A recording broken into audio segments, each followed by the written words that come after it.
Doctor Khaqan, ये जो भी मौजूदा सूरत हाल हमने कुछ ब्रीफली बताया, जाहिर है इन डिटेल और आप ज़्यादा बेहतर तौर पे टेक्निकल अंदाज में हमें समझा सकते हैं।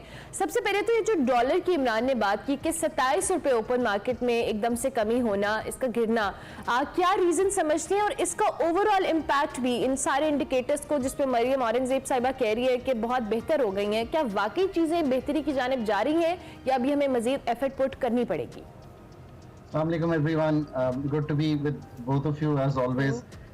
So अगर हम अब जायजा लें कि हम खड़े कहाँ हैं, तो एक तो ये है कि IMF का प्रोग्राम जो है अभी भी स्टॉल हो रहा है, so we have not been able to secure that.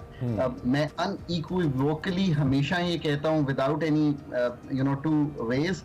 कल अथॉरिटीज ने भी ये कहा कि there is no plan B. I am glad कि उन्होंने ये कह दिया सो दैट हर एक को बिल्कुल एक क्लियर विजन हो कि there is no plan B, there can not be a plan B actually. So आप ड्रिफ्ट जरूर कर सकते हैं बट वो करना ही करना है. सो दैट्स वन थिंग, वो होगा तो चीजें बेहतर होंगी.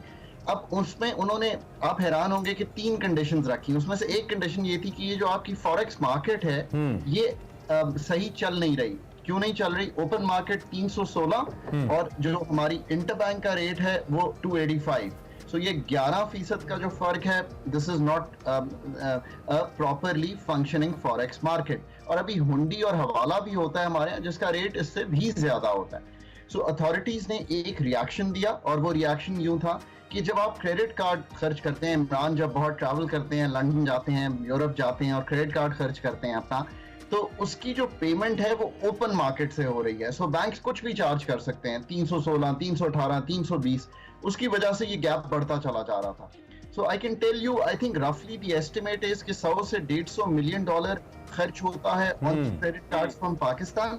हुकूमत ने ये कहा कि हम ये बोझ उठा रहे हैं ओपन मार्केट से और हम ये लेके जा रहे हैं वापस इंटरबैंक मार्केट पे. Interbank is special market. जैसे ही वो बोझ ओपन मार्केट से उठा तो यू कैन सी कि एक सेंटिमेंट की तब्दीली आई.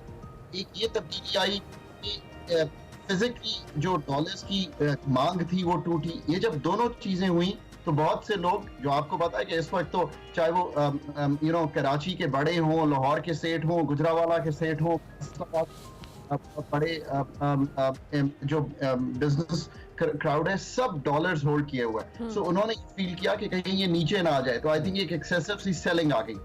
इसकी वजह से वो 295, 296 पे आ गई ओपन मार्केट.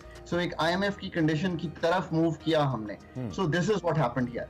ओवरऑल देखें, ओवरऑल जब तक IMF का प्रोग्राम नहीं होता, there is no real stabilization in the country. अच्छा, एक जो चमगोइयां मार्केट के अंदर मौजूद हैं, हमें थोड़ा सा इस पे भी क्लियर कीजिएगा कि जब तक ये जो लीकेज है लिक्विडिटी की या डॉलर्स की, या ये अगर नहीं रुकती तो उस वक्त तक ये मसला रहेगा जिसमें हम पिछले दिनों में कह रहे थे कि शायद हमारा डॉलर पाकिस्तान से बाहर जा रहा है और वो गैर कानूनी तरीके से जा रहा है, शायद इस तरह का कुछ मामला है. तो एक तो इसकी क्या इतलात हैं फाइनेंस मिनिस्ट्री की तरफ से, क्या ऐसा है? और अगर ऐसा है तो ये क्या इम्पैक्ट कर रहा है? क्योंकि आपने एक तरफ हवाले का भी हवाला दिया, तो पिछले दिनों तो हवाले का कारोबार बहुत अरूज पे था. हमें ऐसा लग रहा था कि लोग, क्योंकि रेमिटेंसेस में भी हमने देखा बड़ी वाज़ेह कमी आई थी, जो अशारिये सामने आए थे. बिल्कुल. सो आपने सही बयान कर दिया कि हवाला क्यों बढ़ा और रेमिटेंसेस कम हुई.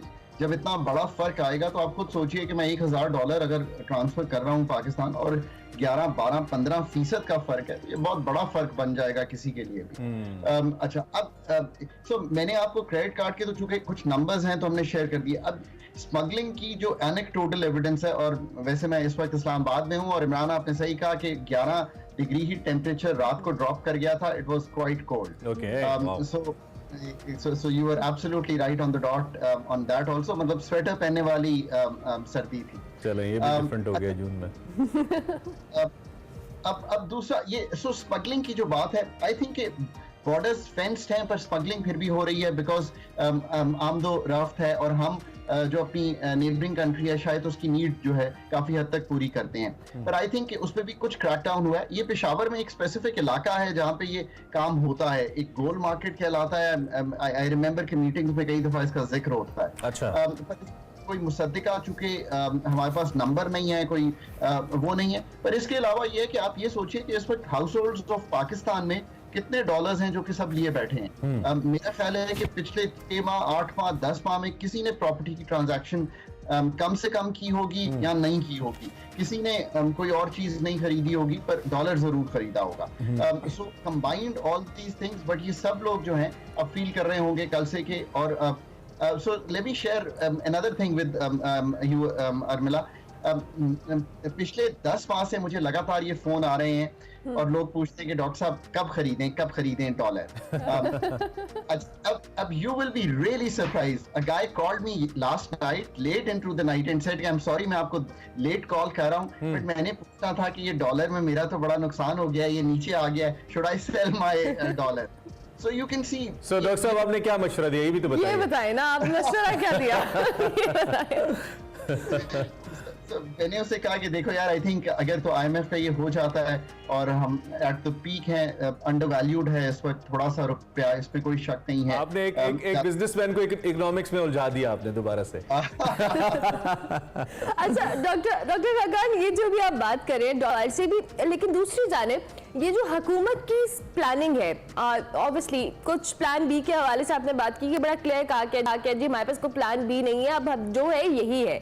लेकिन दूसरी जानिब हुकूमत कह रही है कि जो मौजूदा हमारा आईएमएफ का प्रोग्राम है इसको नामुकम्मल ही खत्म किया जाएगा और बजट के बाद दोबारा से हम प्रोग्राम को रिवाइव करेंगे और उस हवाले से मुज़ाकरात शुरू करेंगे। How do you see this decision? आपको लगता है कि हमने कितनी एफर्ट पुट की इस आईएमएफ के प्रोग्राम के लिए, कितनी शर्तें मानी, इतना महंगाई हुई, सारी चीजें हुई और वो शॉर्ट टर्म थी। अब अगर ये प्रोग्राम इनकम्प्लीट होगा और उसके बाद नया प्रोग्राम स्टार्ट किया जाएगा, उस पर मुज़ाकरात होंगे, तो चीजें इसी तरह से हमें प्रोसेस करनी पड़ेंगी। इमरान अर्मिला के जो सवाल हैं वो आपसे ज्यादा इकोनॉमिकली साउंड होते चले जा रहे हैं। सो this is how this is. देखिए, हम 9th रिव्यू जो है ना उसका कर चुके हैं अभी तक, अपना जो हमारा उनके साथ हमने प्रोसेस करना था। अब उसका स्टाफ लेवल एग्रीमेंट होना है।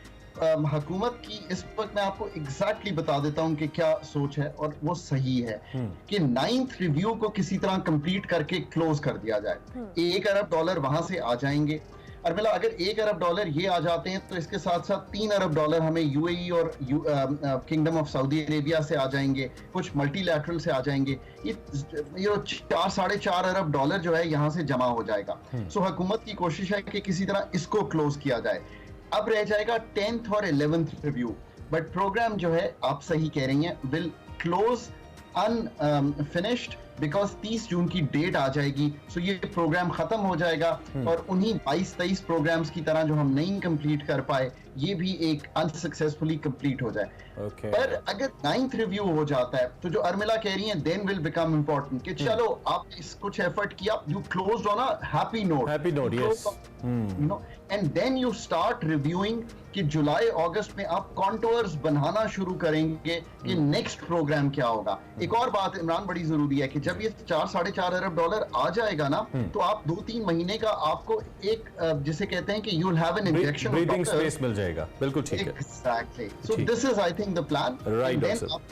आपने शुरू में सही कह दिया कि 15 अगस्त को तो फिर हम इलेक्शन के मोड में चले जाएंगे। चलें डॉक्टर साहब, thank you very much, enjoy the weather, that's more important. ये जो इकोनॉमी की इस वक्त हीटेड किस्म की न्यूज़ है, इससे निकलने के लिए थोड़ा मागलास ट्रेल 3, ट्रेल 5 पे जाए जरा ट्रेन थोड़ी। And thank you very much for joining us doctor Khaqan हमारे